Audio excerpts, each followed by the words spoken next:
Welcome to the South Ops Fire Weather Webcast for Friday, June 26th. I'm your host, Kristen Stewart. It may be coming to the end of June, but coastal California remains in the strong grip of June gloom, and it is going to stay that way as we close out the month next week. A Pacific trough that has been digging over California has led to a significant deepening of the marine layer, giving way to widespread low cloud cover from the coastal plains all the way up to many of the lower coastal slopes. Clouds are even on the doorstep of some of the desert areas. Clearing is also expected to be slower, thanks to the developing trough, so many areas near the coast will be blanketed by stratus for quite a while today. Inland areas should clear nicely by late this morning, and there should be plenty of sunshine for most of the region alongside more seasonable temperatures.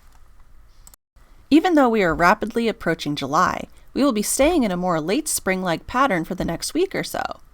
The Pacific trough that I had mentioned before will continue to deepen over California over the next couple days, then will likely linger over the region through the majority of next week. This pattern change will lead to an extended period of cooler than average temperatures in a deep marine layer, so definitely more of a May feel to the weather rather than July. With the deep troughing pattern developing, steady cooling is expected region-wide through the weekend, with temperatures lowering to below seasonal average.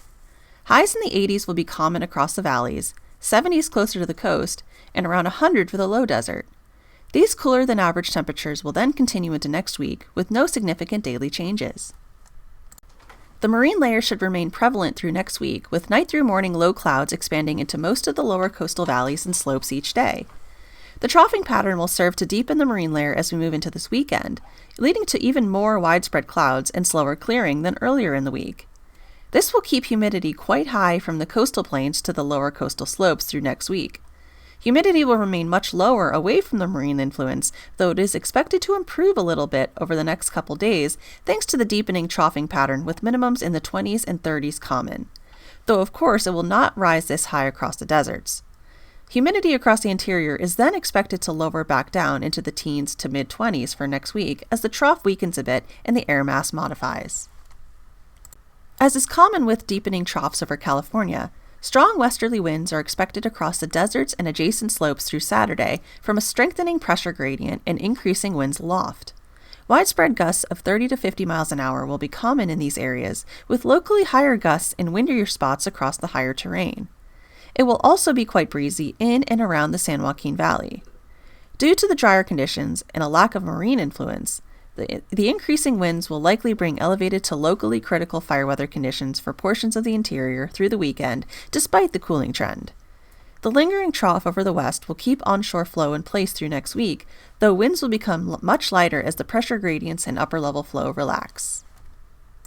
With regards to fire potential, the strong westerly winds combined with lower humidity will lead to areas of elevated to locally critical fire weather conditions across the interior through the weekend. Areas of greatest concern will be in and around the San Joaquin Valley, as well as the deserts and adjacent lower slopes where winds and low humidity will be in the best alignment. The overall region-wide risk will be reduced as we move into the weekend due to the cooling temperatures and deepening marine layer, but we will still have to watch those breezier areas across the interior that do not get the marine influence. Once we move into next week, the continuation of cooler than average temperatures, a deep marine layer, and a reduction in winds will give way to lowering fire potential across the whole region. And that's all I have for today. Thanks for tuning in. Our next webcast will be on Saturday, June 27th. Have a fantastic day.